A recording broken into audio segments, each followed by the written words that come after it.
오늘은 출애굽기 14장 10절에서 14절까지의 말씀을 함께 보겠습니다.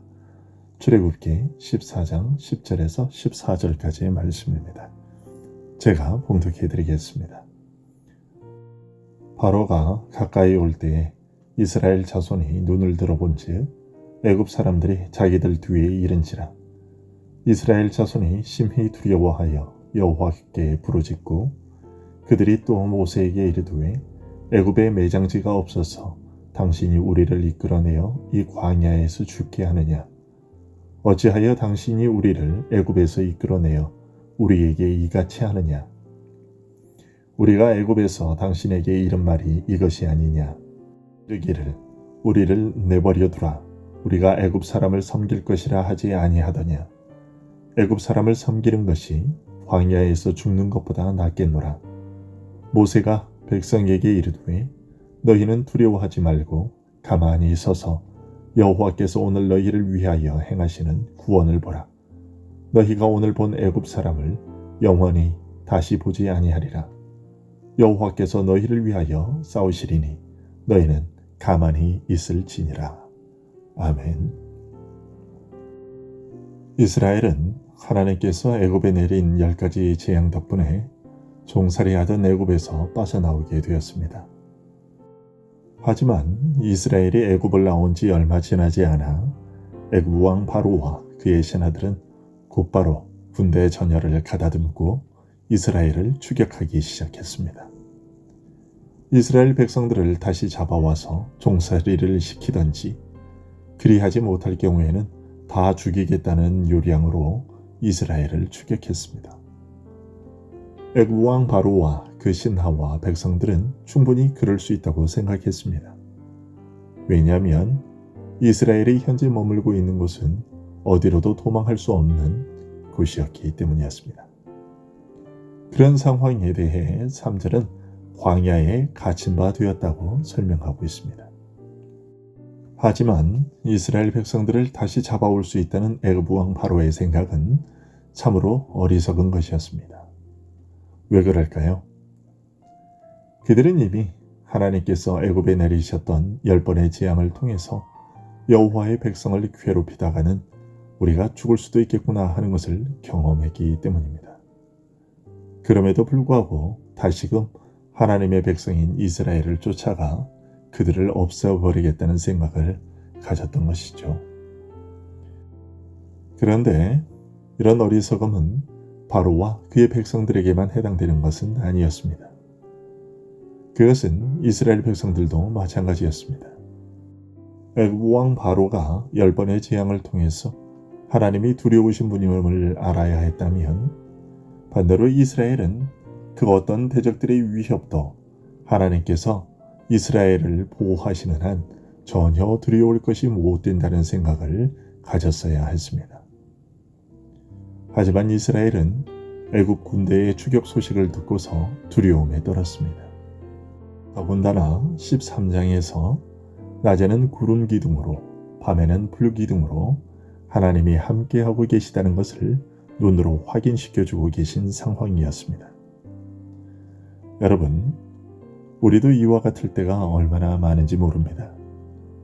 주님께서 지난 과거에 우리에게 몇 번이나 우리를 구해주셨든지 간에 하나님의 능력이 얼마나 뛰어나게 우리를 위해 발휘되었든지 간에 새로운 시련이 닥치기만 하면 하나님께서 과거에 행하신 그 구원의 일들을 까마득하게 잊어버리고 현실의 긴급사태의 위력에 빠져버리고 맙니다.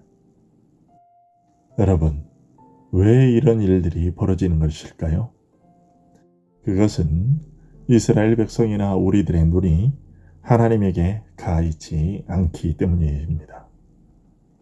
10절을 보면 이렇게 얘기를 합니다. 바로가 가까이 올 때에 이스라엘 자손이 눈을 들어본즉 애굽 사람들이 자기들 뒤에 이른지라. 이스라엘 자손이 심히 두려워하여. 이스라엘의 눈은 애굽 사람들에게 가 있었습니다. 그래서 그들은 두려워하게 되었습니다. 이것은 언제나 그렇습니다. 베드로가 그 눈을 예수님께 고정했을 때에는 안전했지만 바람과 물결에 시선을 빼앗기게 되자 그는 곧 빠져버리고 맙니다. 이런 사실을 통해 우리는 우리의 두려움을 치료하는 유일한 방법은 눈을 들어 주님께 돌려 그를 바라보는 것밖에 없다는 것을 확실하게 배우게 됩니다. 여러분, 혹여 위기를 만나게 되시면 문제가 아닌 주님을 바라보는 우리가 될 수 있기를 바랍니다. 그런데 이스라엘은 그렇지를 못했던 것이죠. 10절 마지막에 여호와께 부르짖고 라고 되어 있지만 곧바로 이어지는 11절과 12절을 보면 10절의 그 말은 믿음과 소망에서 우러나온 말이 아니라 불평과 절망의 부르짖음이었던 것을 우리는 알게 됩니다. 이것은 마치 물릿결이 배에 덮치자 우리가 죽게 된 것을 돌보지 아니하시나이까 라고 주님을 깨우던 제자들의 자세와 비슷합니다.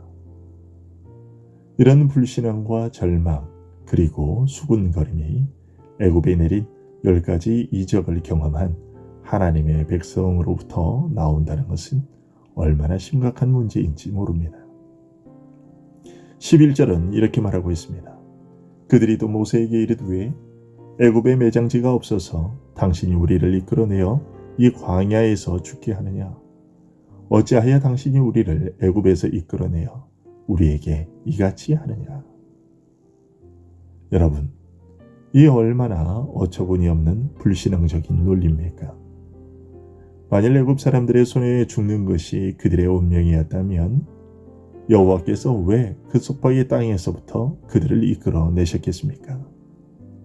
그뿐 아니라 출애굽기 3장 12절에서 여호와께서는 그들이 호렙산에서 하나님을 경배하게 될 것이라고 약속하셨습니다.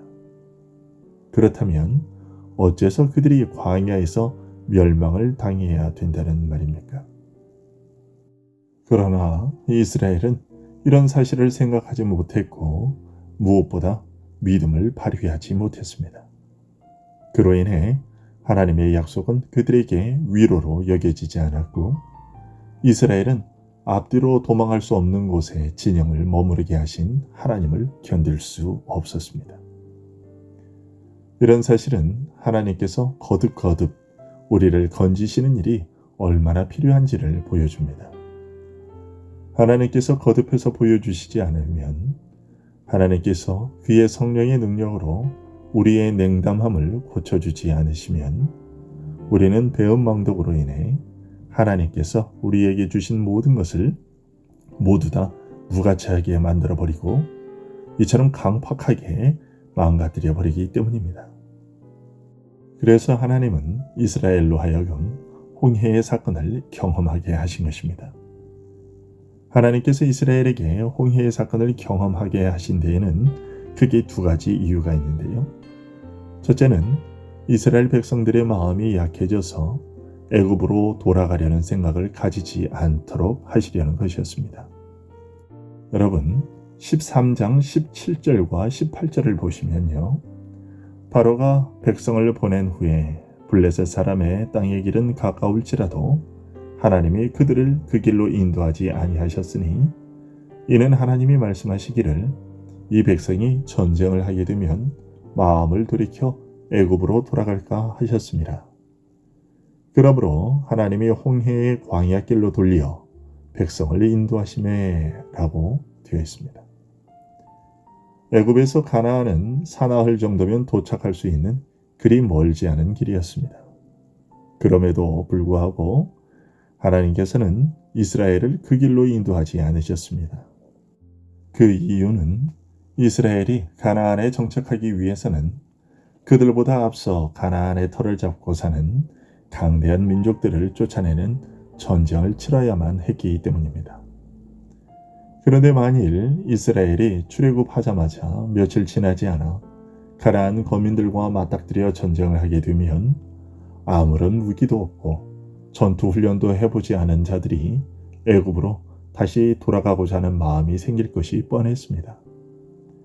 하나님께서는 그 모든 것을 아셨고 그래서 이스라엘의 길을 돌아가도록 하신 것인데 그 길이 홍해의 광야 길이었던 것입니다.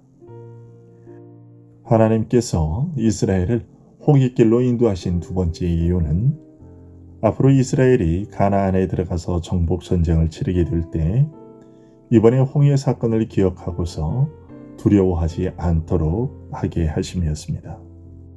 여러분, 13절과 14절의 모세의 말을 들어보십시오.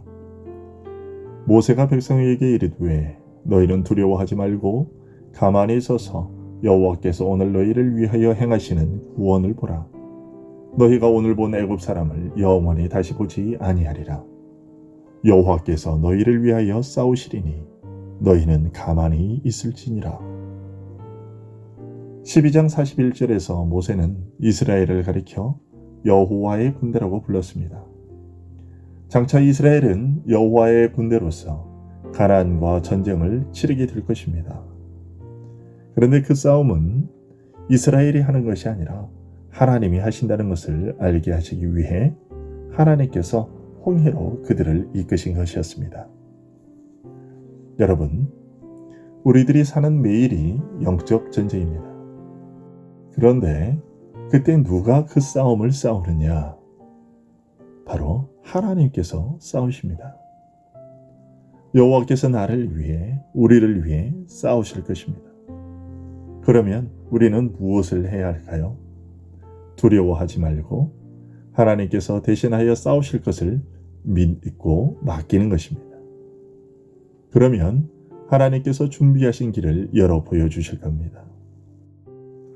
홍해 사건에 대해 히브리서 11장은 이렇게 해석하고 있습니다. 믿음으로 그들은 홍해를 육지같이 건넜으나. 여러분, 아직 길이 보이지 않으십니까? 그렇다고 두려워하지 마십시오. 지금 당장 그 길이 눈에 보이지는 않으실지 모르겠지만 어찌하여 내게 부르짖고만 있느냐?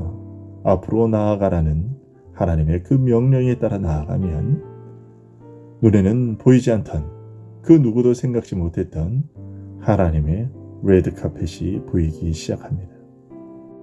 우리가 믿음으로 나아가기만 하면 나머지 싸움은 하나님께서 우리를 위해 싸우실 것입니다. 오늘도 우리가 이 사실을 마음에 굳게 새기고 오늘 하루 벌어지는 모든 영적 전쟁에서 승리하는 우리들이 될 수 있기를 간절히 소원합니다. 기도하겠습니다.